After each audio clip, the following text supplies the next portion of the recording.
a la parte de la proclamación de la palabra, ya que estamos todos en pie. Busquemos en el libro de Génesis para dar lectura en el capítulo 8, desde el versículo 13 del capítulo 8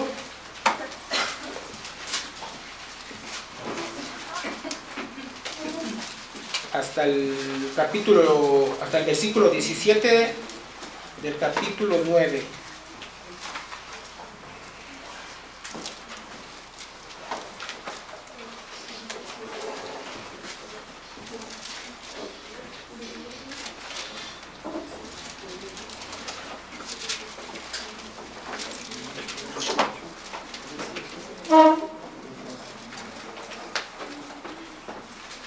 Génesis capítulo 8, versículo 13.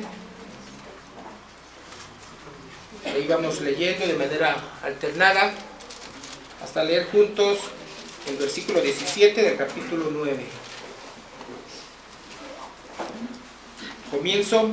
Y sucedió que en el año 601 de Noé, en el mes primero, el día primero del mes, las aguas se secaron sobre la tierra, y quitó Noé la cubierta del arca, y miró, y he aquí que la faz de la tierra estaba seca. Y en el mes segundo, a los 27 días del mes, se secó la tierra. Entonces habló Dios a Noé, diciendo: Sal del arca tú, tu mujer, y tus hijos, y las mujeres de tus hijos contigo. Todos los animales que están contigo, de toda carne, de aves, y de bestias, y de todo reptil que se arrastra sobre la tierra, sacarás contigo, y vayan por la tierra, y fructifiquen, y multiplíquense sobre la tierra. Entonces salió Noé y sus hijos, su mujer, y las mujeres de sus hijos con él. Todos los animales, y todo reptil, y toda ave, todo lo que se mueve sobre la tierra según sus especies, salieron del arca. Y edificó Noé un altar a Jehová, y tomó de todo animal limpio y de toda ave limpia, y ofreció holocausto en el altar. Y percibió Jehová olor grato, y dijo Jehová en su corazón: no volveré más a maldecir la tierra por causa del hombre, porque el intento del corazón del hombre es malo desde su juventud, ni volveré más a destruir todo ser viviente como he hecho. Mientras la tierra permanezca, no cesarán la sementera y la siega, el frío y el calor, el verano y el invierno, el día y la noche. Bendijo Dios a Noé y a sus hijos, y les dijo: fructificad y multiplicaos y llenad la tierra. El temor y el miedo de vosotros estarán sobre todo animal de la tierra, y sobre toda ave de los cielos, en todo lo que se mueva sobre la tierra, y en todos los peces del mar, en vuestra mano son entregados. Todo lo que se mueve y vive os será para mantenimiento, así como las legumbres y plantas verdes os lo he dado todo. Pero carne con su vida, que es su sangre, no comeréis. Porque ciertamente demandaré la sangre de vuestras vidas, de mano de todo animal, y la demandaré. Y de mano del hombre, de mano del varón, su hermano demandaré la vida del hombre. El que derramaba sangre de hombre, por el hombre su sangre será derramada, porque la imagen de Dios es hecho del hombre. Mas vosotros fructificad y multiplicaos, procread abundantemente en la tierra y multiplicaos en ella. Y habló Dios a Noé y a sus hijos con él, diciendo: He aquí que yo establezco mi pacto con vosotros y con vuestros descendientes después de vosotros. Y con todo ser viviente que está con vosotros, aves, animales y toda bestia de la tierra que está con vosotros, desde todos los que salieron del arca hasta todo animal de la tierra. Estableceré mi pacto con vosotros y no exterminaré ya más toda carne con aguas de diluvio, ni habrá más diluvio para destruir la tierra. Y dijo Dios: esta es señal del pacto que yo establezco entre mí y vosotros, y todo ser viviente que está con vosotros por siglos perpetuos. Mi arco he puesto en las nubes, el cual será por señal del pacto entre mí y la tierra. Y sucederá que cuando haga venir nubes sobre la tierra, se dejará ver entonces mi arco en las nubes. Y me acordaré del pacto mío que hay entre mí y vosotros y todo ser viviente de toda carne, y no habrá más diluvio de aguas para destruir toda carne. Estará el arco en las nubes y yo lo veré, y me acordaré del pacto perpetuo de Dios con todo ser viviente, con toda carne que hay sobre la tierra. Dijo pues Dios a Noé: esta es la señal del pacto que he establecido entre mí y toda carne que está sobre la tierra. Amén. Respondamos a lo que hemos leído, que es palabra de nuestro Dios, con el himno número 5, Soberano Señor de los mundos.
Así puestos de pie, recibamos a nuestro pastor, que nos trae el mensaje de este día, el mandato cultural en el Génesis.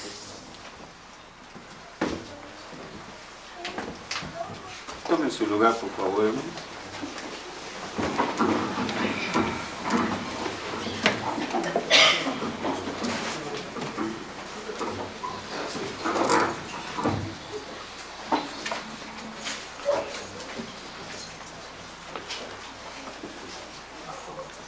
Buenos días, hermanos y amigos que nos visitan. Estamos aquí reunidos porque queremos escuchar lo que Dios tiene que decirnos a nosotros, que quiere que conozcamos y entendamos, y que además que Dios quiere que hagamos. Por ello quiero invitarlos para que abran las Sagradas Escrituras en el capítulo 2 del libro de Génesis. Génesis capítulo 2, versículo 4. Vamos a darle lectura a este solo versículo, del cual vamos a partir para entonces tratar de explicar la razón del tema de esta mañana, el mandato cultural en el Génesis. Leemos todos, dice así: estos son los orígenes de los cielos y de la tierra cuando fueron creados, el día que Jehová Dios hizo la tierra y los cielos. Amén. Vamos a orar.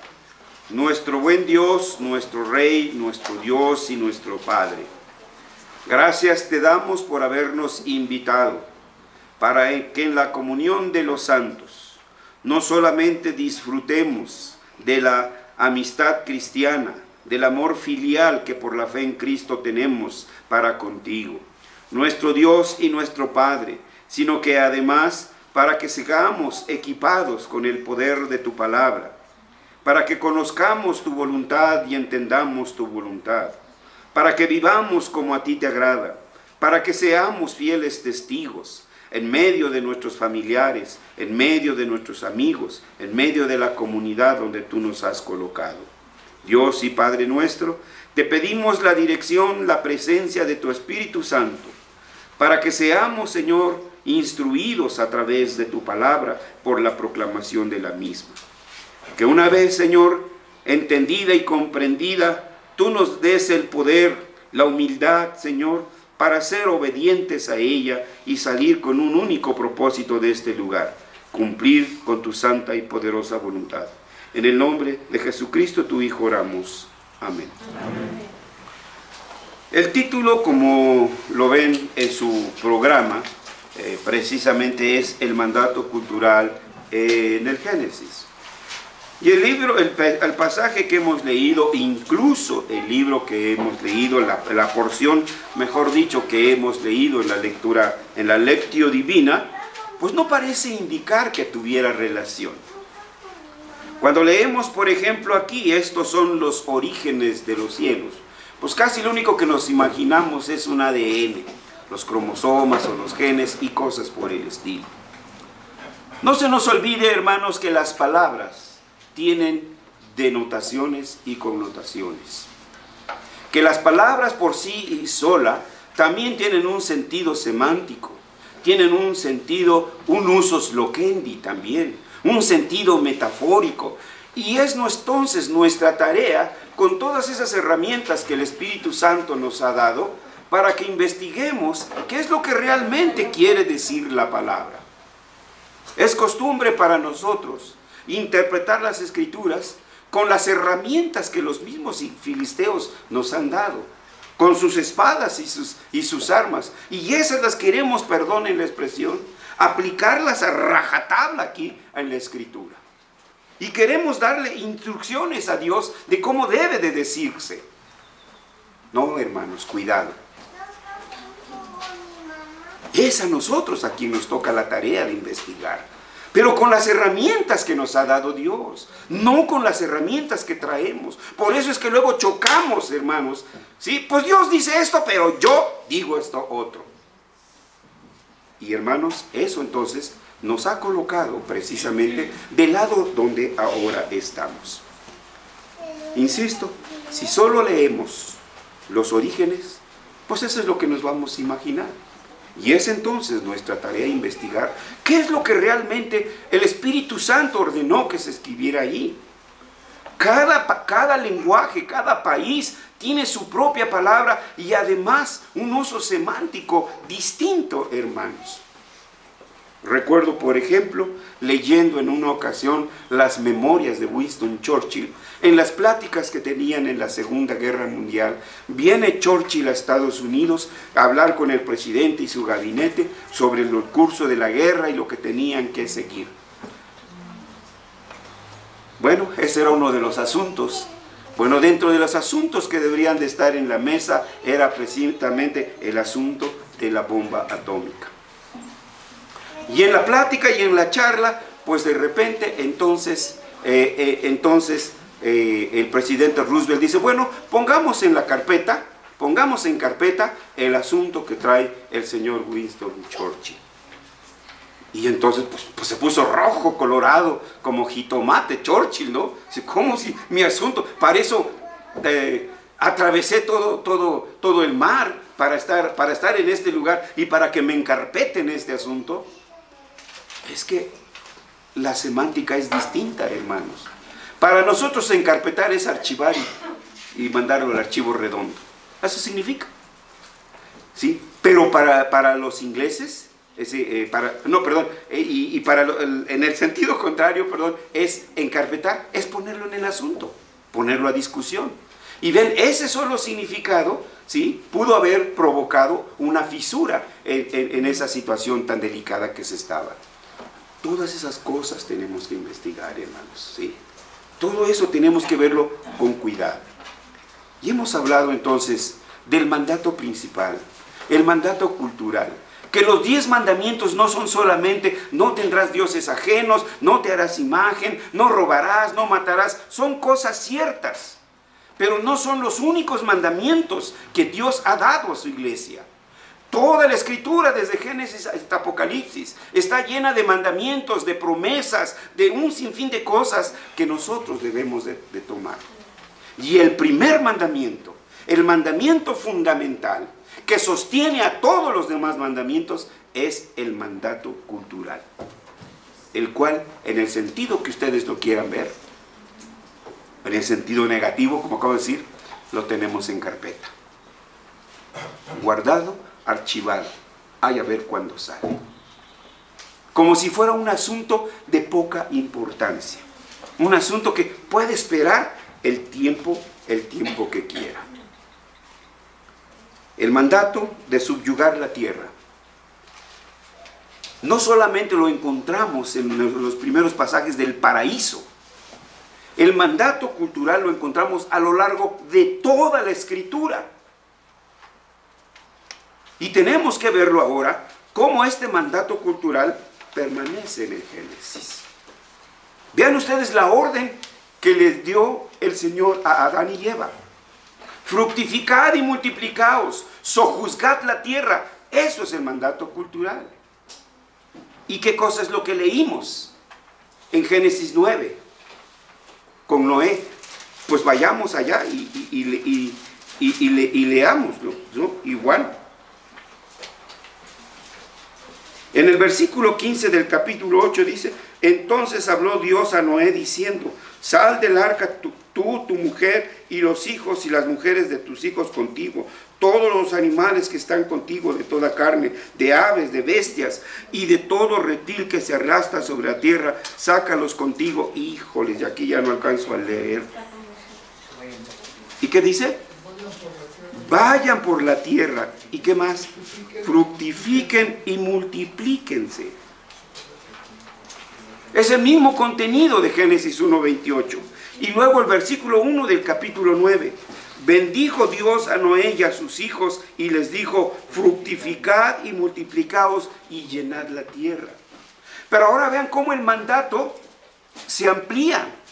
Primero fue a Adán y a Eva. Ahora es ¿quién? Ahora es a Noé, a sus hijos, a sus esposas, etcétera, a toda la familia. En esta tarea entonces estamos comprometidos todos, los padres, los hijos, las siguientes generaciones. El mandato de subyugar la tierra también permanece entonces en el contexto inmediato del libro de Génesis como un todo. Y no podemos ignorarlo. Debemos traerlo a la mesa de las conversaciones y debemos analizarlo y ponderar en ello. La primera sección de los 7 días de la creación es solamente el prólogo de lo que es la historia que el Génesis va a contar, de lo que el Génesis va a presentar. Nótese que en la estructura de la historia de la creación claramente se reúnen los requisitos de la función de un prólogo. ¿Cuál es la función de un prólogo? Anunciar lo que está por venir. Esos primeros capítulos están anunciando lo que viene adelante. La manera en que continúa Génesis 2:4, como lo acabamos de leer, es para presentar la historia del desarrollo cultural del mundo. No lo hemos visto así, ¿verdad? Simplemente continúa. Sigue Adán, su prole, sus hijos, sus nietos, sus bisnietos, y etc. El libro de Génesis está dividido en 11 secciones. El prólogo es uno de ellos, ¿sí?, del cual ya hemos hablado. Pero después del prólogo existen 10 secciones que vamos a ver en breve cada una de estas. Lo que hay que notar aquí es que el inicio de cada una de estas secciones es identificado por la frase significativa: estas son las generaciones de. Tomen nota y vayamos subrayando. Empezamos con Génesis 2:4. Estos son los orígenes de la tierra, ¿sí? Entonces ahí encontramos la primera frase.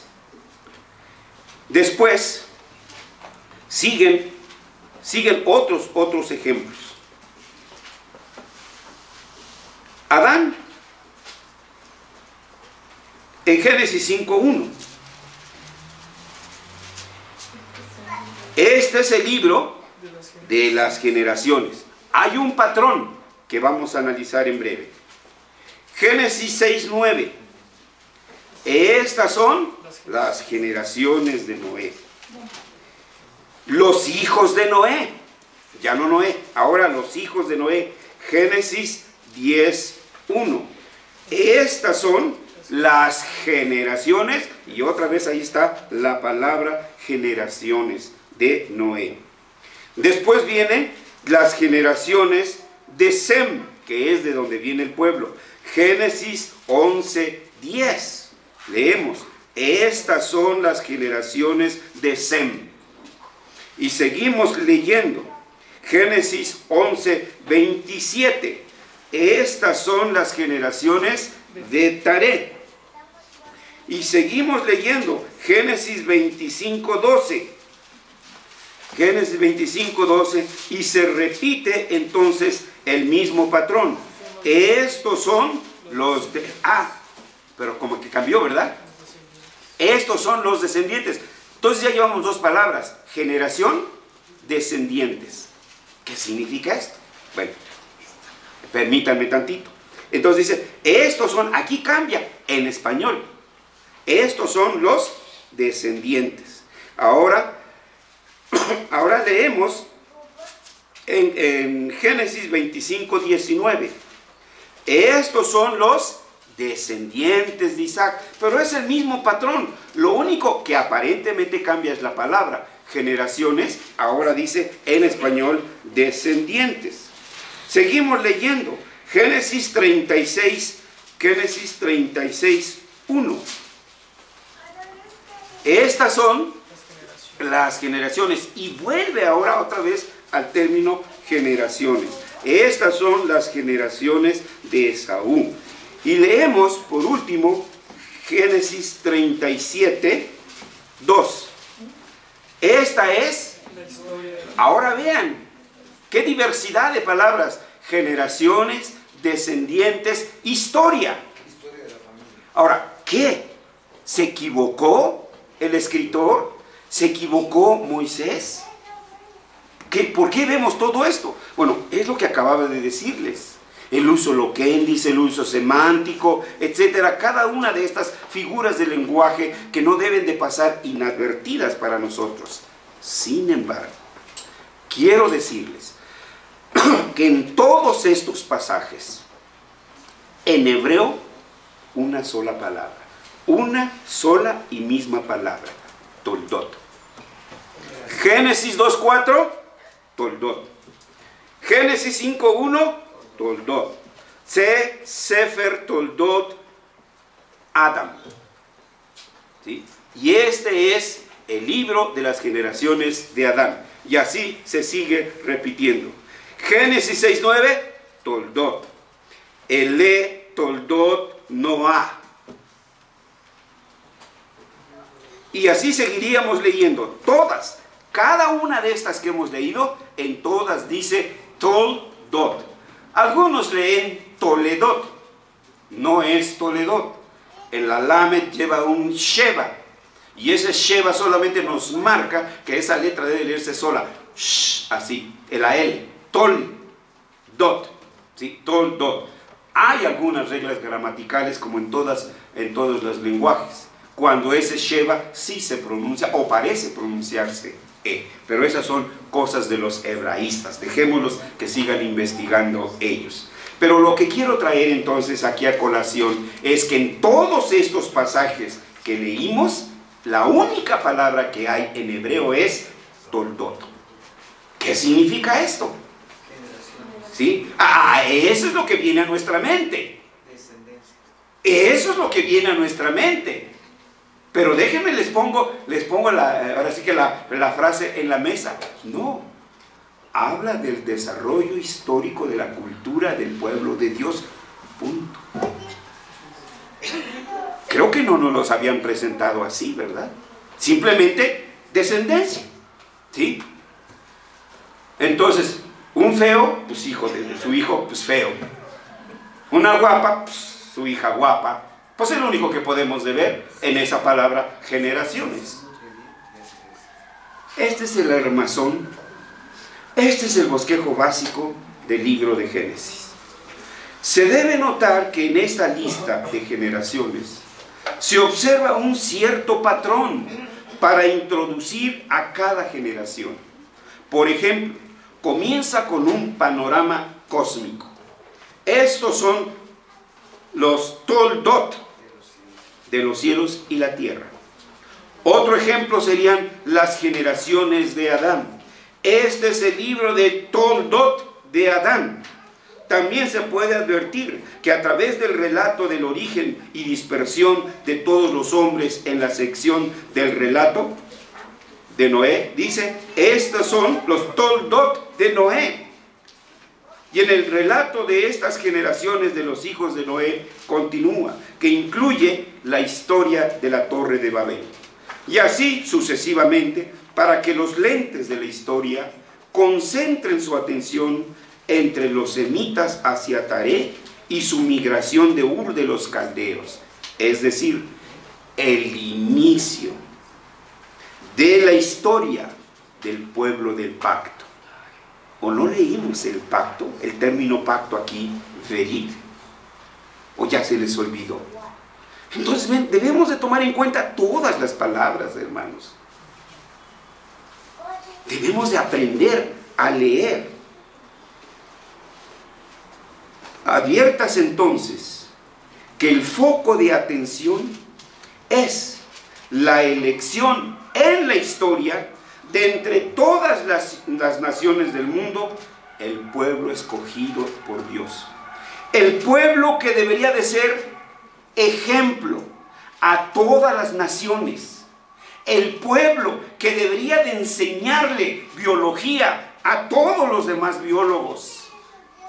El pueblo que debería de enseñarle a los escritores cómo se escribe, a un Saramago, a un, ¿cómo se llama el de 100 años de soledad? A ese mérito que ustedes dijeron. Dios estaba eligiendo a ese pueblo. Y más adelante dice, no los escogí a ustedes porque fueran los mejores. Simplemente los escogí para que fueran testigos a los demás. Y lo que parece es que si no puedes con el enemigo, únete con el enemigo. ¿Cómo le tenemos miedo? ¿Cómo nos espanta que nos aíslen? ¿Cómo nos espanta que nos segreguen? Queremos ser como ellos. Bueno, mejor, ay, qué bueno que me paré a tiempo, hermanos. Por consiguiente, la historia del mundo, la cual está colocada, es la historia del mundo que está colocada en la historia de la perspectiva, en la perspectiva de la historia de la redención. Pero ¿cuál es el significado de la frase recurrente? La generación de, la descendencia de, la historia de. Bueno, como hemos adelantado un poco, en hebreo la palabra es toldot, que tiene su raíz en la palabra yalad, que significa engendrar o dar nacimiento a. Entonces, el significado radical de toldot es generaciones, cierto, Pero el uso de esta palabra en Génesis nos muestra que Toldot tiene un significado mucho más amplio que simplemente generaciones. Toldot se refiere al desarrollo, no solo genealógico, sino al desarrollo histórico. Y en la historia está el desarrollo de la cultura, no solo de la generación. Cuando uno lee historia, uno no puede separar, esto es cultura, esto es hecho. Todo está intrínsecamente relacionado, una esfera con otra esfera. La esfera biótica, con la esfera psíquica, con la esfera ética, con la esfera estética, etcétera, hermanos. Todo debe estar reunido. Por ejemplo, cuando hablamos de moda, no solo debemos de hablar de Yale o Levi's o de jeans, que es a lo que estamos acostumbrados, hermanos. Hay por lo menos 3 esferas involucradas en la cuestión de la moda. La esfera estética, cuyo momento nuclear es la armonía. La esfera social, cuyo momento nuclear es el roce social. Que yo debo de vestirme de tal manera que no lastime a mi papá, que no lastime a mi mamá. Padre bien vestidito, hijo en garras. No tomamos eso en cuenta, que pertenecemos a una sociedad, que no somos solitos. Si queremos estar solitos, si queremos hacer lo que se nos dé la gana, ¿por qué no nos vamos a una isla? Ahí solitos, a ver si es cierto que son Robinson Crusoe. Entonces, hermanos, esto es lo que nosotros tenemos que ver en todo esto de lo que estamos viendo, del desarrollo de la historia, que habla entonces también el desarrollo de la cultura. Ejemplo podemos mencionar el relato de las generaciones o Toldot de los hijos de Noé. No solo muestra una genealogía extensa, sino además fija su atención en la lista, principalmente como los portadores de la historia del desarrollo cultural. De manera que en estas generaciones se incluye el surgimiento histórico de las naciones y a la vez la historia del mundo que nos centra en la confusión de Babel. Así pues, en una improvisada pero veraz traducción, se puede decir que Toldot significa generación, descendencia, historia, desarrollo de la cultura. Entonces lo que encontramos aquí es un énfasis genealógico con un desarrollo histórico y un desarrollo cultural. Génesis habla entonces del mandato cultural. El libro de Génesis nos habla también del mandato cultural. Y el mandato cultural debemos de verlo también a la luz del libro de Génesis. No obstante, esta breve explicación resalta la pregunta: ¿de qué manera se relaciona el significado de Toldot con el contexto del mandato cultural de subyugar la tierra? En que este mandato está significativamente declarado justo antes de señalarnos hacia el relato de la historia de los pueblos y de los comienzos del mundo, sin omitir, por supuesto, el registro de los adelantos culturales de cada una de las generaciones en cuestión. Veamos algunos ejemplos. Tan pronto como Dios había culminado con la creación y de haber entregado el mandato cultural y el séptimo día como día de reposo y señal entre él y su pueblo del pacto, entonces la escritura continúa en Génesis 2:4. Ahora lo que sigue son las generaciones, es decir, el desarrollo histórico de los cielos y la tierra, y una vez que estos fueron creados. Es a la luz de esto que se debe ver la historia del jardín del Edén y también la historia de la caída. Ojo, no podemos ignorarla. En esta secuencia inmediata, el mandato de subyugar la tierra, es hecha la declaración sencilla que concretamente nos da el significado de este mandato: labrar y guardar el jardín. La palabra cultura tiene su raíz en la palabra cultivo, en la palabra cultivar. Entonces no solamente se trata de ser campesinos eternamente, por siempre y por los siglos de los siglos, y amén. Es el inicio de una jornada, de una impresionante jornada cultural.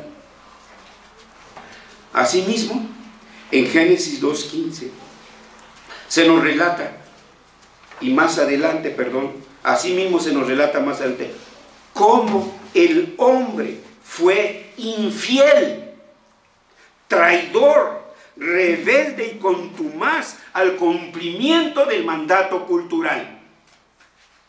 Dios había ordenado que se le había de ofrecer, pero Caín dice: a mí me importa, esto le traigo a Dios, o lo toma o lo deja. Es lo que no podemos ver.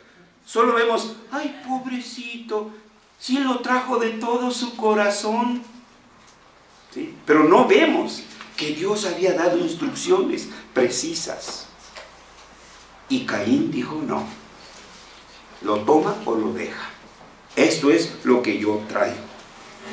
Es importante tomar en cuenta, cuando leemos el resto del libro de Génesis, que el autor está presentando cómo es que el hombre está respondiendo al mandato de llenar la tierra y subyugarla. Como ejemplo, repito, se puede citar la referencia que nos hace el autor respecto de Caín y Abel, en cuanto a su respuesta como agricultor y pastor de ovejas, respectivamente. También tomemos en cuenta la mención que explica de los hijos de Lamec y sus grandes avances en la tecnología y la música, lo que nos muestra que el mandato cultural no cambió después de la caída. Sigue vigente, ha cambiado su rumbo, ha cambiado la dirección, la estructura ahí está, el mandato ahí está, a pesar de que el hombre vive en desobediencia y apostasía. La historia de Babel es otro ejemplo y debe ser leída también en esta perspectiva. Cómo los hombres estaban respondiendo al mandato cultural. Por un lado, tenemos la desobediencia a esparcirse, a no llenar la tierra. Y por otro, tenemos la mención específica de la invención del ladrillo, por lo cual hizo posible la construcción de ciudades. Hoy nos puede parecer a nosotros risorio. Jijiji, jaja, cientos de ladrillos, qué atrasados estaban. Claro, hoy tenemos estructuras metálicas, hoy tenemos plafones, hoy tenemos no sé cuánto material. Pero ¿a cuántos años estamos, hermanos, de diferencia? Entonces eso es lo que tenemos que ver. Esto también es desarrollo cultural. Lamentablemente, una cultura contaminada por el pecado. Por consiguiente, sería un error interpretar el relato de Génesis 2:4 al 25 como el segundo relato de la creación, como desgraciadamente no son pocos los oradores, los predicadores que lo vienen haciendo. La Escritura presenta un solo relato de la creación. Esto es lo que hay detrás del telón del escenario histórico. El mandato cultural. El mandato cultural es el fundamento. El mandato cultural es la presuposición básica que resulta necesaria e indispensable para comprender todo lo que sigue. Los siguientes capítulos del libro del Génesis son explícitamente introducidos como el desarrollo histórico o toldots de las cosas creadas, según el esquema presentado al inicio del drama histórico. Es decir, que el autor presenta una especie de panorama rápido de lo que sería el primer acto de este drama. Su punto de concentración está en la historia de Adán, el hombre, como el protagonista del drama, y regresa al principio para retomar los detalles que no fueron mencionados ni desarrollados en el prólogo, la creación de la mujer, por ejemplo. Pero no es una segunda historia de la creación, Esta parte, Génesis 2, del 4 al 25, presupone los 6 días de la creación de los cielos y la tierra, incluyendo sus respectivos habitantes, y especialmente el mandamiento final dado al hombre. Lo que hace es explicar este mandamiento, mostrando lo que significa llenar la tierra, labrar la tierra, guardar la tierra, cuidar el jardín, ponerle nombre a los animales. ¿No es eso taxonomía, hermanos científicos? ¿No hay una tarea cultural allí? ¿No hay un mandato cultural? En síntesis, óiganme abuelos, óiganme padres, óiganme nuevas generaciones. Este es el trabajo históricamente sobresaliente de la grandiosa tarea asignada a la humanidad y asignada a la nueva raza, a la raza redimida que somos usted y yo. Y se nos ha ordenado la ejecución en detalle del mandato cultural. En conclusión, lo que hemos de ver aquí es que dentro del contexto del libro de Génesis, como un todo, el mandato cultural permanece como el primer mandamiento y la ley fundamental de la historia, junto con la idea de la imagen de Dios en el hombre, se recapitula en el contexto del panorama de la historia, de la expansión de la humanidad y el lugar y la tarea del hombre. ¿Cuál es la tarea del hombre en este cosmos, en este planeta Tierra? Presidir el desarrollo cultural del cosmos. Esa tarea se sigue realizando, pero no la estamos realizando ni usted ni yo. Es Pancho Nopales, es un San Juan de las esquinas. Permitimos que un Bertrand Russell analice los textos del Nuevo Testamento y diga, aquí se equivocó Dios y por esto no soy cristiano. ¿Qué culpa tenía la higuera de que no diera higos si no era tiempo de higos? Permitimos que un José Saramago haga mofa de los evangelios. Permitimos, hermanos, que un Oparin haga mofa de los cristianos, de sus historias míticas de la creación. ¿O no han leído el primer capítulo de su obra, ¿cómo le llaman? El origen de la vida. Vean, hermanos, se burlan de nosotros, nos creen ingenuos, no sé, nos creen pitufos o no sé qué, y nosotros los vemos como gigantes, nos sentimos langosta delante de ellos. Cuando ellos hablan, se nos imagina que rayos y truenos salen de sus gargantas y nos callamos y parece que sentimos que calladitos nos vemos más bonitos. El mandato cultural no es una materia optativa. Entiéndanlo, jóvenes. Jóvenes profesionistas. Jóvenes que anhelan y sueñan ser profesionistas. Quiera Dios les conceda su deseo. Escuchemos y entendámoslos. El asunto del mandato cultural no es una materia extracurricular, que si queremos la hacemos o no. Deseable sí, pero no necesaria, ni mucho menos indispensable. Si tal es nuestro pensamiento, sépanlo, que estamos en un error. Y lo que es más, estamos en pecado de desobediencia y contumacia, porque ahí está claro, pero no lo estamos desarrollando. La desobediencia porque no tenemos la menor intención de cumplir con este mandamiento, y de contumacia porque somos remisos, indolentes y rebeldes para cumplir con este mandamiento, tan importante como todos los demás mandamientos.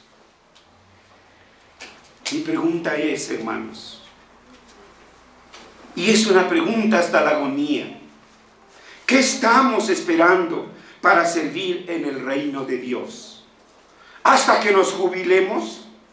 Cuando la reuma, la gota, la hipertensión, la diabetes y otras enfermedades minen nuestras fuerzas. ¿Qué le vamos a consagrar a Dios? Las puras obras de nuestra quebrantada humanidad. ¿Eso le traemos a Dios? Eso es una ofrenda de olor grato a Dios.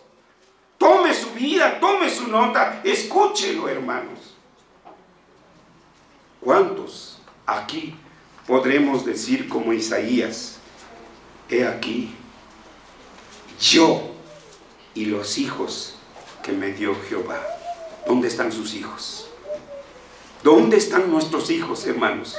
Es una pregunta lacerante a nuestros corazones. Véalo, hermanos. Algo tenemos allí que pedirle perdón al Señor. ¿Qué hemos hecho de nuestros hijos? Solo me resta, hermanos, decir desde lo más profundo de mi corazón que Dios tenga piedad de nosotros. Que Dios en su misericordia abra nuestros ojos. Que Dios toque nuestros corazones de tal manera que podamos ver nuestra negligencia en el pronto y debido cumplimiento del mandato cultural. Porque solo a Dios se le debe la gloria. Vamos a orar, hermanos.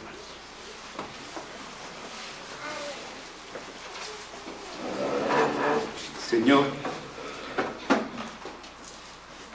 no tenemos palabras para expresar nuestra vergüenza, Señor, de lo que hemos hecho de nuestras vidas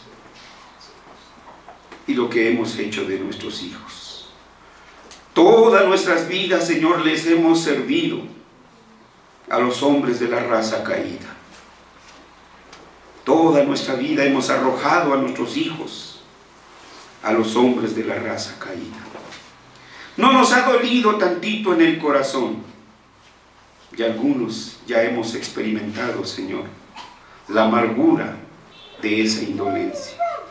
Por eso aquí venimos, Señor, de rodillas, abatidos completamente, a pedirte perdón por nuestros pecados. Porque nuestros hijos no son la imagen de Dios.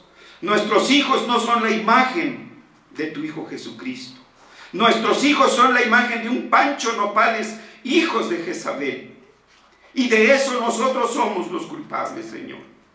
Una generación que no hemos sabido conducir. Ese es nuestro gran pecado, Señor. Perdónanos, ten compasión de nosotros y rescata a nuestros hijos, rescata a las nuevas generaciones. Te lo suplicamos, te lo pedimos, Señor, humildemente, con todo nuestro corazón. Y lo único que nos da valentía es la obra de Jesucristo, y en su nombre te lo suplicamos, en su nombre elevamos nuestra plegaria. Amén. Amén. Dios nos oiga y nos transforme, hermanos.